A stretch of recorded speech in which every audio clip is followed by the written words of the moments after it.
Explore your options, Sarah. Marriage shouldn't feel like a prison. Those were the exact words I heard through our bedroom wall at 2:17 a.m. on a Tuesday morning. My name is William Thompson, I'm 38 years old, and I work as a forensic accountant for Morrison & Associates in Seattle. What made those words particularly chilling wasn't just that they came from Dr. Marcus Reynolds, our marriage counselor. It was the unmistakably intimate tone in which he whispered them to my wife of 12 years. I stood there in the hallway, frozen, listening to the man we'd been paying $200 per session to save our marriage as he systematically dismantled it from the inside. In that moment, something fundamental shifted in my mind. I wasn't angry. Anger would come later. I was focused, calculating every sound, every whispered word, every creak of our marriage bed. The irony wasn't lost on me. As someone who makes a living uncovering financial fraud and hidden assets, I had somehow missed the most elaborate deception happening in my own home. But that oversight was about to become Dr. Reynolds' biggest mistake, the foundation we built. Sarah and I met during my final year at the University of Washington in 2008. She was completing her master's in social work, and I was finishing my accounting degree with a forensic specialization. We bonded over late-night study sessions and shared dreams of building something meaningful together. She wanted to help troubled families, and I wanted to catch the people who stole from them. For 11 years we built what I thought was a solid marriage. I worked 60-hour weeks to establish my career while Sarah developed her practice as a family counselor. We bought our house in Ballard in 2015, a modest 3-bedroom craftsman that we painstakingly renovated together. Every weekend for 2 years we stripped wallpaper, refinished floors, and planned our future. Sarah always said she admired my methodical nature. "You see patterns where others see chaos," she'd tell me while I worked late into the night, tracing complex financial schemes for my clients. I thought that quality would serve our marriage well. I was right, just not in the way I expected. The first crack appeared in early 2023. Sarah became distant, distracted. Our conversations grew superficial, limited to logistics and pleasantries. When I suggested we try couples counseling, she immediately recommended Dr. Marcus Reynolds. "Several colleagues have mentioned him," she said. "He specializes in helping couples rediscover their connection." I should have questioned how readily she had his information. The manipulation begins. Our first session with Dr. Reynolds took place on March 15, 2023, at 4 p.m. in his office on Capitol Hill. He was younger than I expected, maybe 35, with carefully styled hair and an expensive suit that seemed inappropriate for a therapist's office. His IE credentials looked impressive on the wall: PhD from Northwestern, various certifications in family therapy. What struck me immediately was how he looked at Sarah. Not the professional, neutral gaze you'd expect from a therapist, but something more appraising, more personal. When he shook my hand, his grip was unnecessarily firm, his smile just slightly too confident. "So, William," he said, settling into his chair with practiced ease, "Sarah tells me you work quite a bit. How do you think that affects your marriage?" It was a loaded question, designed to immediately put me on the defensive. In my line of work, I recognize interrogation techniques, and Dr. Reynolds was using them. But I played along, genuinely believing he was trying to help us. Over the following months, our sessions followed a predictable pattern. Dr. Reynolds would ask leading questions designed to highlight my flaws, while positioning Sarah as the neglected, underappreciated spouse. He'd nod sympathetically when she complained about my work hours, my attention to detail, my emotional unavailability. "Sarah, it sounds like you feel unseen in this relationship," he'd say, his voice dripping with manufactured concern. "You deserve to feel valued, appreciated. You're a vibrant, accomplished woman with so much to offer." Meanwhile, he'd subtly criticize my contributions. "William, when Sarah talks about feeling lonely, you respond with solutions rather than empathy. Do you see how that might be dismissive?" I began to doubt myself, second-guessing every interaction with my wife. Was I really as emotionally distant as they suggested? Was my dedication to providing for us actually selfish? I started working fewer hours, planning more date nights, trying desperately to become the husband Dr. Reynolds implied Sarah deserved. But nothing I did seemed to matter. If anything, Sarah grew more distant with each session. The investigation begins, the Breakthrough came on a Friday evening in late October. Sarah was working late again, or so she said. I was at home, reviewing case files for a particularly complex embezzlement investigation, when I noticed something odd about our credit card statements. There were charges at a hotel restaurant downtown, expensive dinners for two, always on evenings when Sarah claimed to be seeing clients. The timestamps were curious too. 7:30 p.m., 8:45 p.m., hours when most therapists would be done for the day. My forensic training kicked in. I pulled 6 months of statements and began mapping patterns. The restaurant charges corresponded almost perfectly with days we had therapy sessions. There were also charges at a wine bar 3 blocks from Dr. Reynolds' office, typically an hour before our appointments. I cross-referenced these with Sarah's calendar, which she shared with me for scheduling purposes. On paper, she was seeing clients during these times. But when I discreetly called her office number during one of these supposed sessions, the answering service picked up saying Dr. Sarah Thompson was unavailable. Something cold settled in my stomach. As a forensic accountant, I'd seen this pattern before. Elaborate lies supported by false documentation, designed to hide betrayal. I decided to document everything. Building the case. What most people don't understand about infidelity investigations is that they're fundamentally the same as financial fraud cases. There are always patterns, always evidence, always a trail of digital breadcrumbs. The cheaters, like embezzlers, become overconfident and sloppy. I purchased a small digital recorder, the kind private investigators use, and began documenting our therapy sessions. Washington is a 2-party consent state for recording, but I wasn't planning to use these recordings in court. I needed them for my own understanding. What I heard was masterful manipulation. Dr. Reynolds had perfected the art of psychological seduction. He'd validate Sarah's complaints, then subtly suggest she deserved better. He'd use therapeutic language to justify increasingly inappropriate boundaries. Sarah, you've mentioned feeling intellectually understimulated in your marriage. That's not uncommon. Some relationships serve a purpose for a time, but people grow, evolve. Sometimes we outgrow our situations. He was essentially giving her permission to cheat, while framing it as personal growth. I also installed a discreet GPS tracker on Sarah's car, legally since both our names were on the title. The data confirmed my suspicions. The evenings she claimed to be working late, she was at Dr. Reynolds' apartment building on Queen Anne Hill. But I needed more. I needed irrefutable evidence. The setup. By mid-November, I had established a clear pattern of their meetups. They were careful but not careful enough. Every Tuesday and Thursday, Sarah would have a late client session. She'd actually drive to Dr. Reynolds' apartment, staying for approximately 2 hours before coming home. I decided to confirm my suspicions on November 21st, 2023. I told Sarah I was working late on a complex case, which was true, except the case was my marriage. At 6:30 p.m., I parked across the street from Dr. Reynolds' building and waited. At 7:15 p.m., Sarah's Honda Accord pulled into the visitor parking section. I watched my wife of 12 years walk confidently into another man's building using what was clearly her own key. At that moment, I made a decision that would change everything. I wasn't going to confront them. I wasn't going to make a scene. I was going to use my professional skills to gather evidence and then systematically dismantle both of their lives in the most legal, ethical way possible. This was no longer about saving my marriage. This was about justice. The documentation phase. Over the next 3 weeks, I became a ghost in my own life. Sarah thought I was buried in work cases, which gave me the perfect cover for my real investigation. I documented everything. Their meeting times, locations, expenses charged to our joint accounts that funded their affair. I hired a private investigator, someone I'd worked with on corporate cases, to photograph them together. The photos were devastating. Intimate dinners, her leaving his apartment building at midnight, kisses goodbye in parking garages. Professional, time-stamped, legally admissible. But the real breakthrough came when I accessed our phone records. They'd been texting extensively, often during our therapy sessions. The messages were explicit, discussing not just their physical relationship but their long-term plans. "Can't wait until you're free of him," read one message from Dr. Reynolds.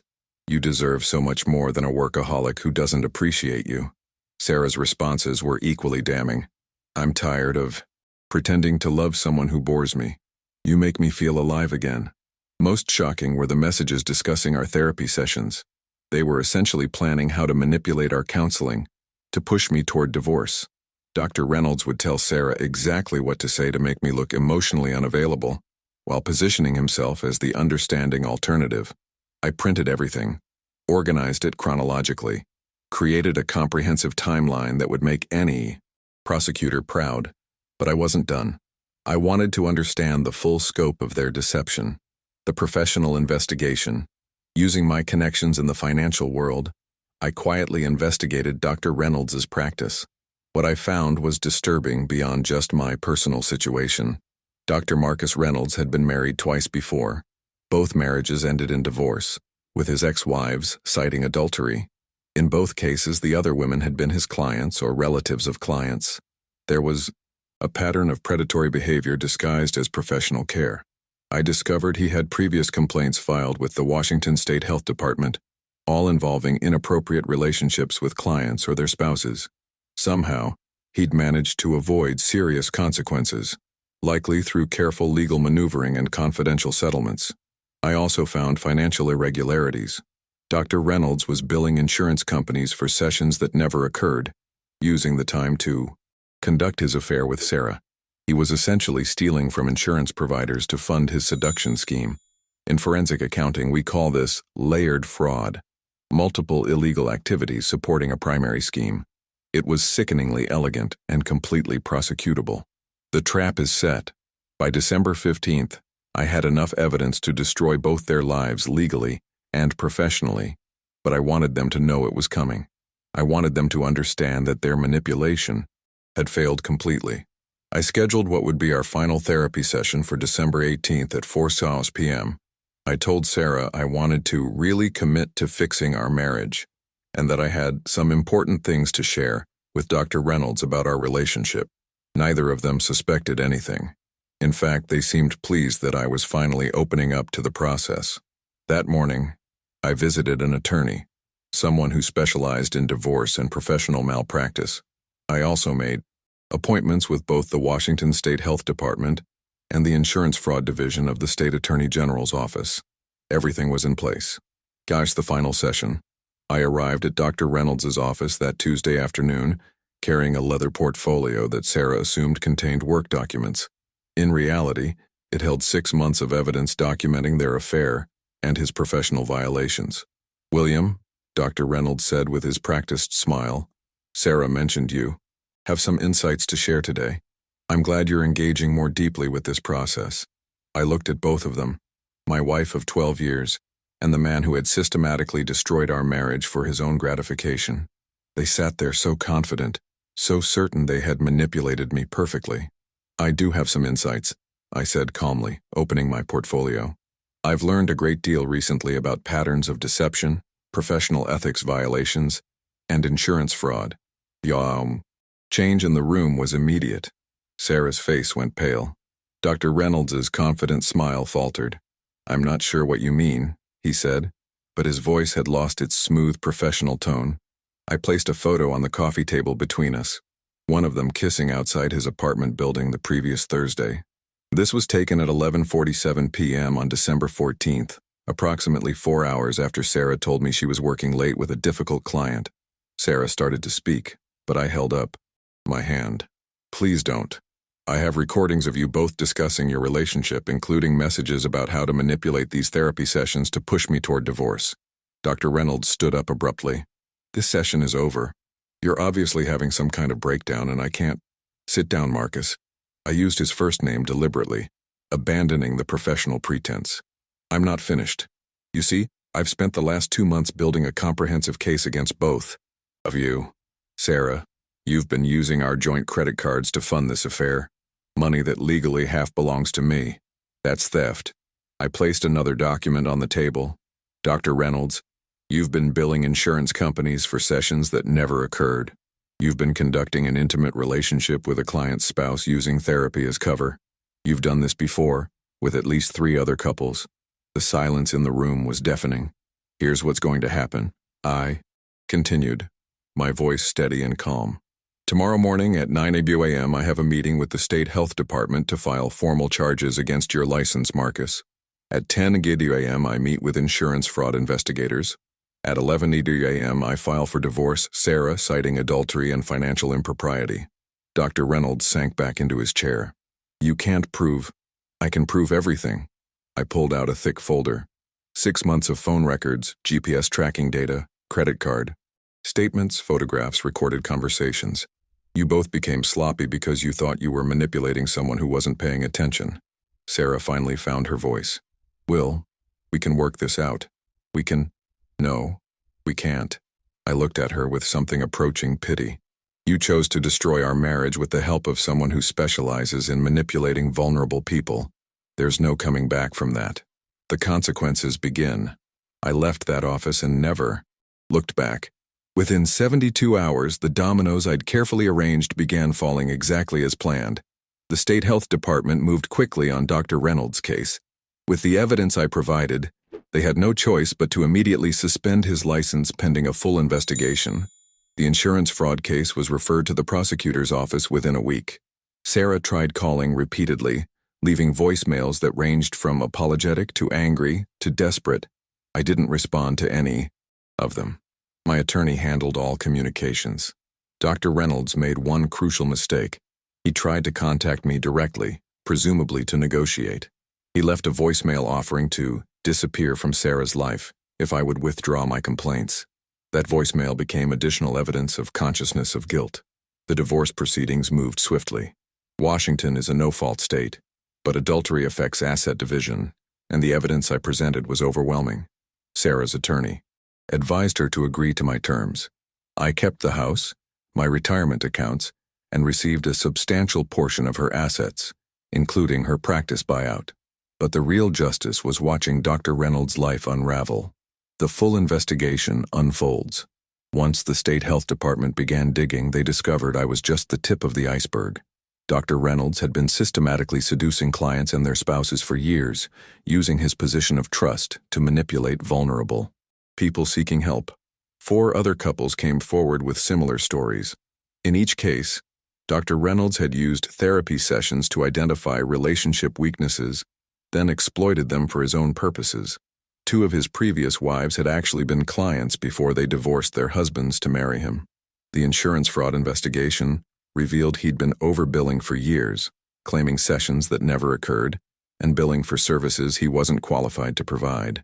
The total, fraud exceeded $200,000 over 3 years.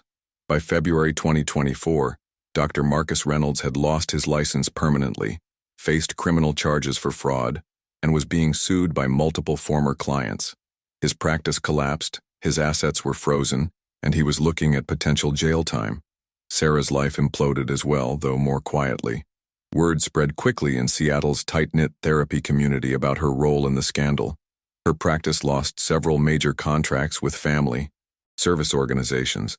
She was forced to sell and move to Portland, essentially starting over professionally at age 36. The healing process. People often ask me if I feel vindicated. The honest answer is complicated. I don't take pleasure in their suffering, but I do feel satisfied that justice was served. Dr. Reynolds preyed on vulnerable people, and Sarah betrayed the most fundamental trust of our marriage. What I learned during those months of investigation was that my supposed emotional unavailability wasn't the cause of our marriage problems. It was the excuse Sarah and Dr. Reynolds used to justify their betrayal. I wasn't perfect as a husband, but I didn't deserve to be manipulated and gaslighted by 2 people I trusted. I kept our house in Ballard, the one we'd renovated together. Some friends suggested I sell it and start fresh, but I realized those walls held better memories than recent pain. I had worked hard for that house, planned carefully for our life together. Her betrayal didn't erase the value of what I had built. The professional impact word of the case spread through my professional network, but not in the way you might expect. Other forensic accountants and investigators began referring similar cases to me. Spouses who suspected infidelity but needed professional documentation. I discovered I had a talent for domestic investigation work. The same skills I used to trace financial fraud translated perfectly to uncovering relationship deception. I began taking on these cases part-time, helping people in situations similar to mine. One case particularly stands out.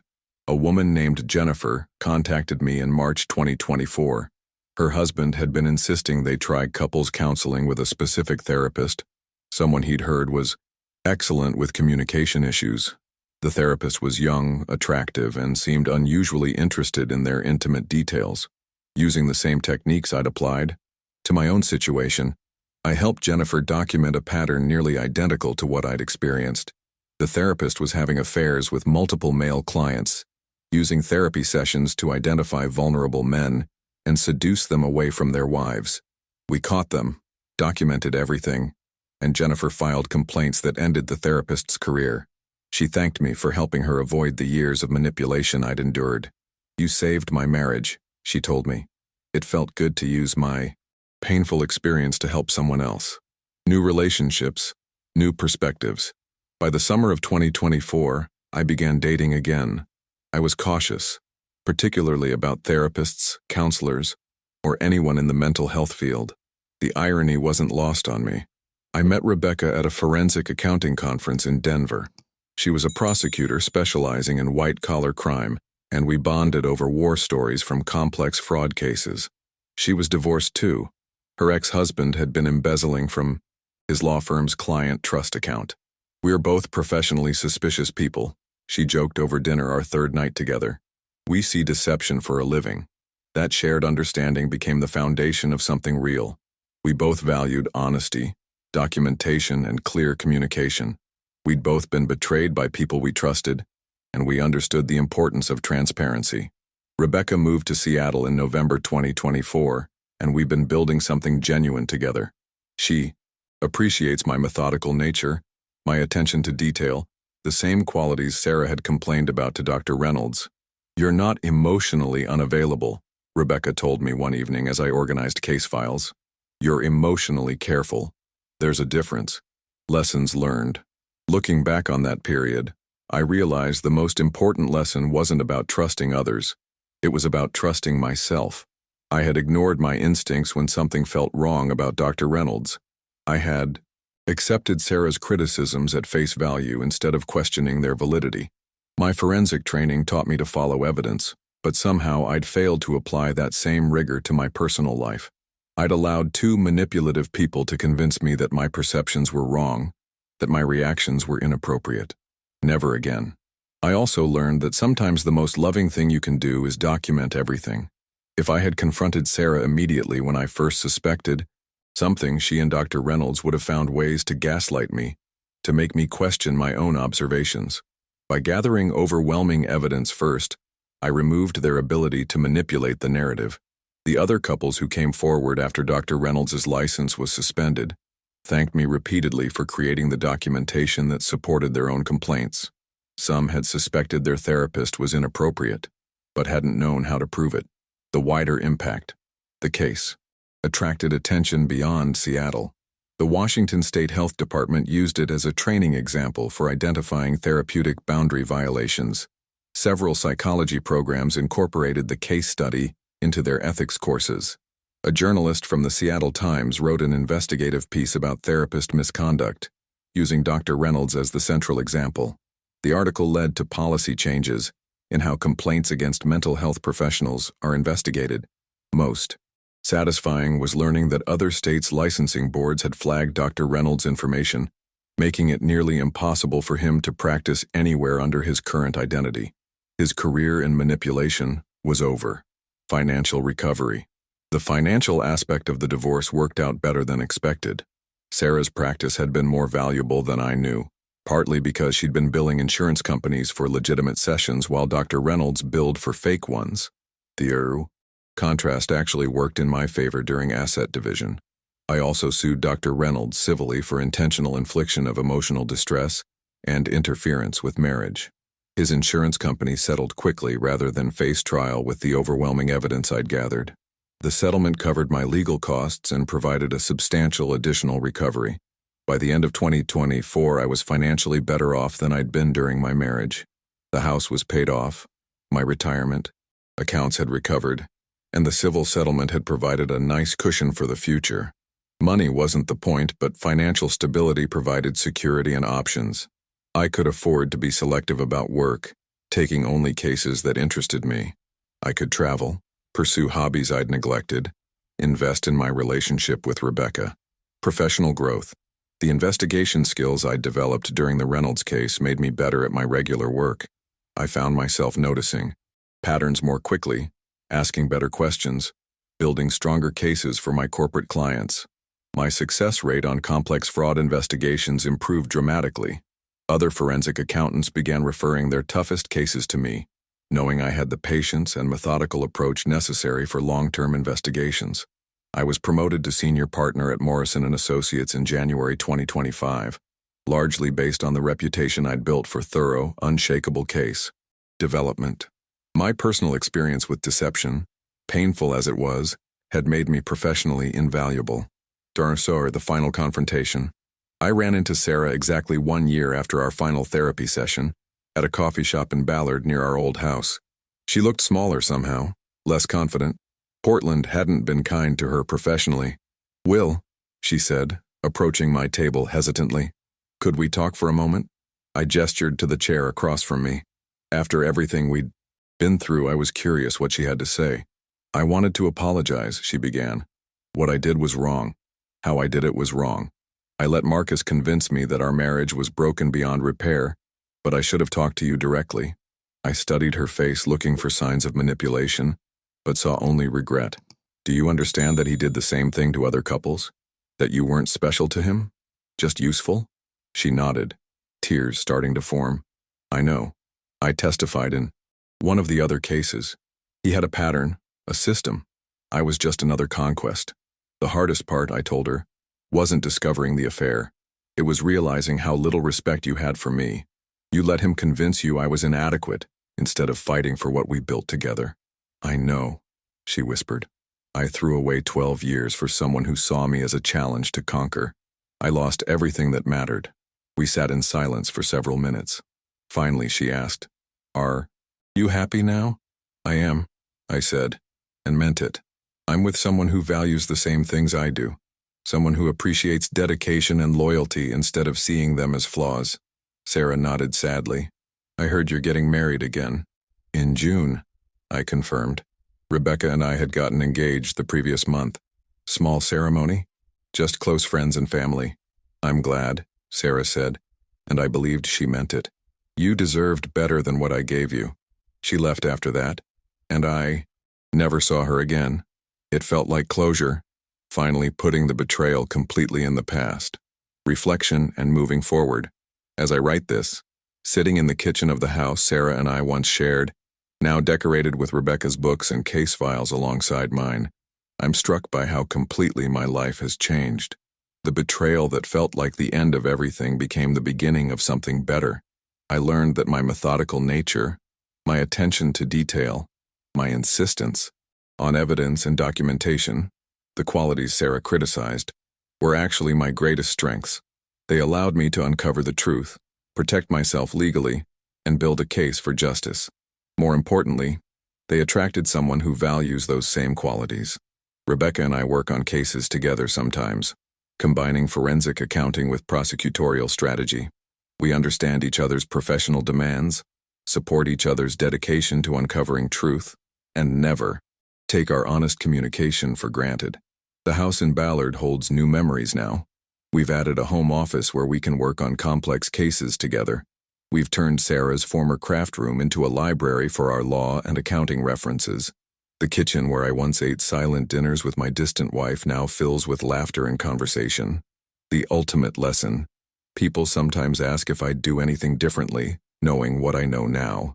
The answer is no. I handled the situation exactly as my training and instincts demanded. Methodically, legally, ethically, and completely. Dr. Reynolds thought he was manipulating a workaholic who didn't pay attention to his personal life. He was wrong. I was a forensic investigator who had temporarily misapplied his skills.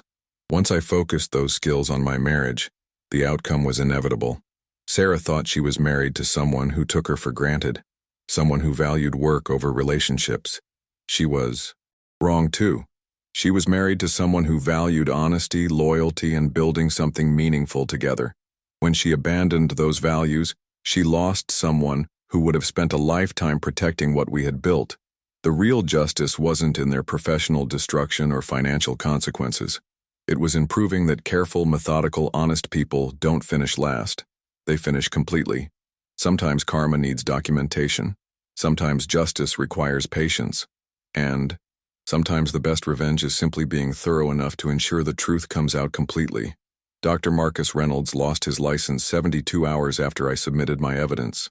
But he lost his power over me the moment I decided to treat his manipulation like any other fraud case I'd ever solved. In the end, that made all the difference.